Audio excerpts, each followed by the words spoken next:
This is the Solo Coach podcast, where it's all about everything you need to build your business solo. Look, building a business alone can feel almost impossible. There's just so much to get done. That's just your doubt talking. I'm Michelle Sarah, and I'm here to talk you through building a one-woman coaching business from the ground up. I'm talking marketing, time-saving systems, AI shortcuts, client attraction, energy, and belief, all to help you find your way, no matter your age, stage, or starting point. Ready? Let's get going.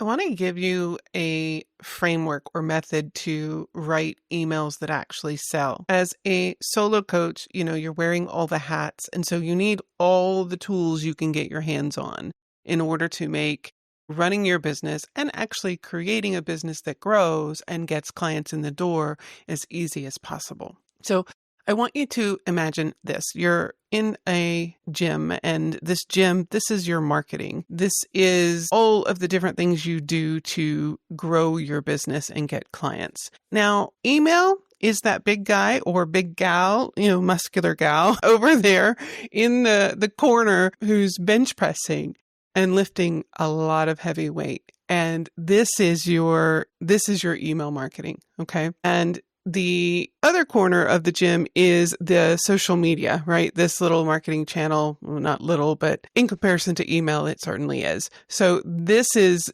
you've got email over here in this corner who's lifting all the heavy weight, and then you've got social media over here, and email is lifting twice as much weight as social media is in terms of your marketing. So email is a quiet powerhouse. It is not flashy. It doesn't need an algorithm's permission to show what you're writing or your work to people, right? And it's still year after year performing better than any other aspect of marketing channels. So when it comes to sales, email is still on top. Now, here's the real kicker. I know you're saying, well, I can just have AI write my emails. And yes, you can, and you absolutely should. And if you've heard me talk about this before, you know that I'm going to say, as long as you train AI to write like you, and you train AI how to write your emails. And this is where this framework, CAPWRAC, which is not a pretty nice, neat word. It's not a word at all, but is what I use, the acronym, to help me remember this.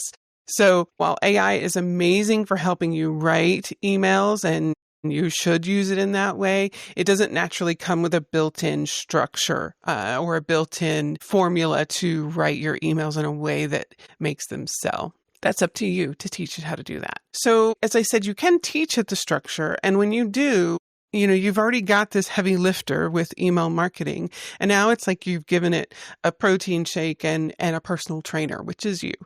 And so AI can become even more powerful in your business and help you write these emails that sell if you use this framework. So just to give you a little bit of basic information here about email, why it's still the heavy lifter, right? Because I know you're thinking, like, I have all these emails in my inbox. Believe me, I have multiple email accounts, and they're all full of emails, right? They come in every day. However, it's one thing to let's say like this video, right? Setting it aside to watch it later. And it's one thing when you're actively looking in your inbox for things coming in and what's there. And is there anything of interest, anything I want to read? It's kind of like, opening up the newspaper back in the day.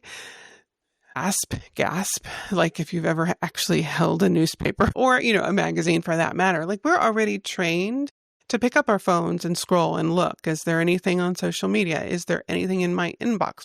So people are already looking to see what's coming in, and your emails can be on the top of the pile, right? And grab their attention and still provide value and still sell. So for every dollar you spend, this is some of the latest data that I came across. For every dollar that you spend, the average return is $36 to $42 in terms of email marketing.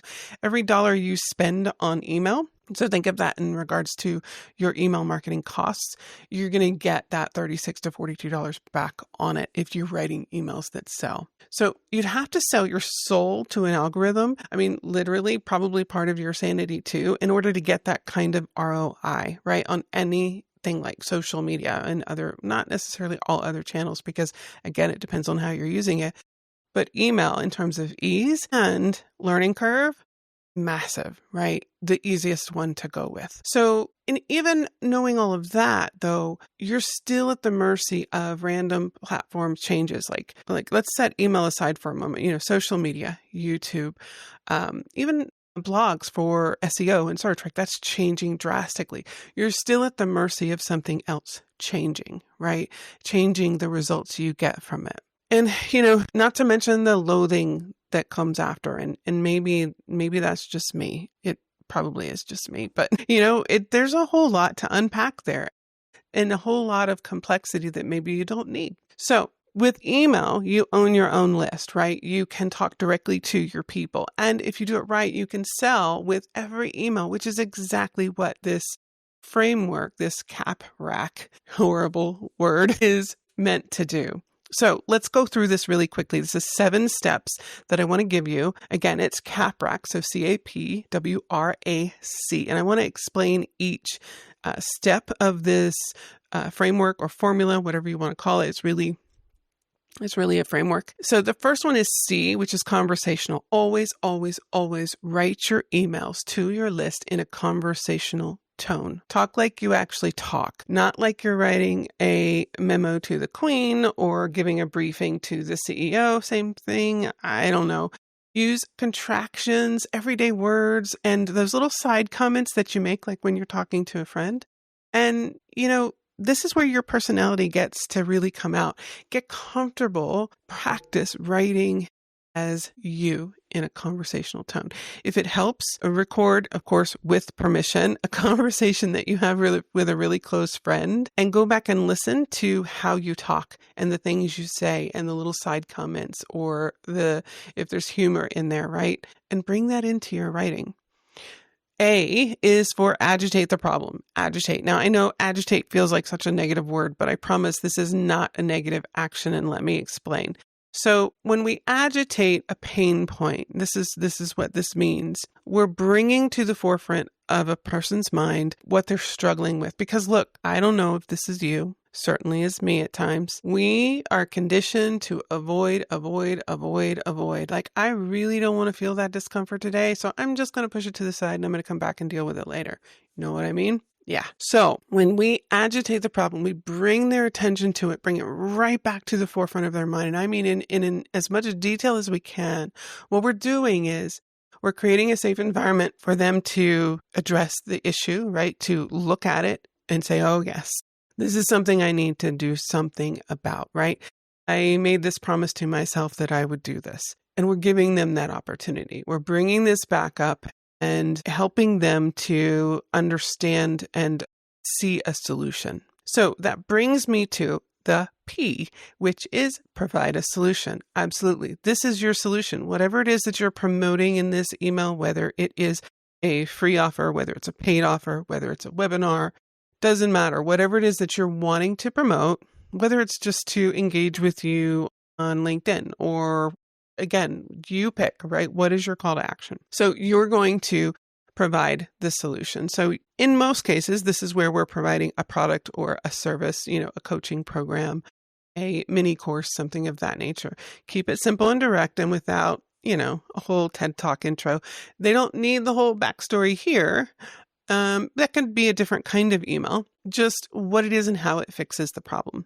Explain why it works. This is the W, why it works. This is where you can earn their trust. And you can explain this in plain English. You don't have to get super hypey. Just tell them why it works. 1, 2, 3. We're working with the logic now, right? We are tapping into their brain and saying, look, this speaks directly to you. You get this side of things. This is why it works. 1, 2, 3. And that helps them to balance the emotions, which is, we purchase based on how we feel in the moment. We're very emotionally driven beings. However, we need logic to back it up. That makes us feel a little bit more secure in our decisions, although, myself included, don't always consult logic and make decisions emotionally. But, you get the idea here. We're trying to balance it. And then I want you to remind them of the struggle. We're bringing that back in just a little bit and saying, hey, remember, you don't want any more of this over here, right? You don't want to deal with it later. You want it gone. And remind them of what it costs, whether it's mental energy, whether it's time, whether it's money, whether it's happiness, whatever that is. Remind them of what it costs. And then I want you to bring in another possibility. So another possibility, and show them what's on the other side. Now, I'm going to pause here and say, you can do this in just a matter of sentences. This does not require a paragraph or two.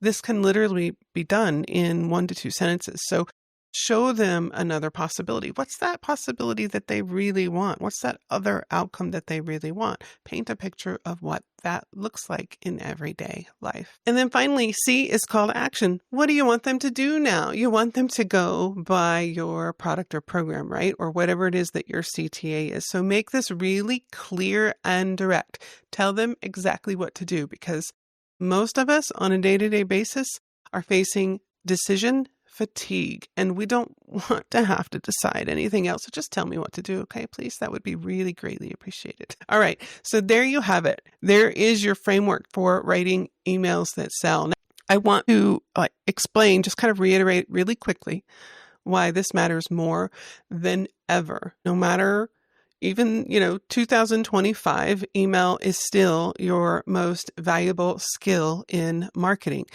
It is an aspect of copywriting. And while we still have AI to write copy for us, so we've taken away a big portion of that learning curve, which is great, you still are the personal trainer. Remember, I said at the beginning of this, you are the personal trainer for that person that's in that other corner of the gym doing all that heavy lifting, way more than social media is over here, right? You're the personal trainer. So you have this very clear structure, this CAPWRAC structure that you can use in all of your emails. And, you can dress it up, you can give it design, but at the end of the day, it's your words that sell. It's your words that sell by resonating with your people. And that's why conversational is the number one start of this, is where you always begin, is conversational, because this must resonate with your people. And if you could put those words into a simple, clear structure and follow this framework, then you're out the gate way ahead of everybody else. I promise you. Now, email will always be your heavy lifter, and you get the hang of it by practicing. And so I encourage you right now today, go write an email. Use this framework. Get it out to your people. You know what? Use it to write a post. If you don't have a list yet, use it to write a post and put it out there. Practice, practice, practice. And give it to AI. Say, I want you to write an email using this framework. Here is what I want to promote. Here is the pain point of my target audience. Here is the desired outcome. Here's the call to action. And it's done in seconds. All right. So remember that email will always be your heavy lifter, and you can get the hang of it. Just practice. Leverage AI and use it consistently, and you'll get more clients, more sales, and more control over your business growth. Much love. Hey, thanks so much for joining me for the Solo Coach podcast. It means so much to me that someone out there is listening. Now, if you know it's time to do something different about your business, and if it is, consider joining me for my Happy and Successful Business Mastermind, where you can get clarity, support, and a plan. I'll leave details in the notes below. I also want to share a free resource for you. If you haven't already subscribed to my newsletter, Find Coaching Clients, I encourage you to do so. I'll deliver to your inbox tips and strategies that make finding coaching clients for your business much easier. I'll see you next time.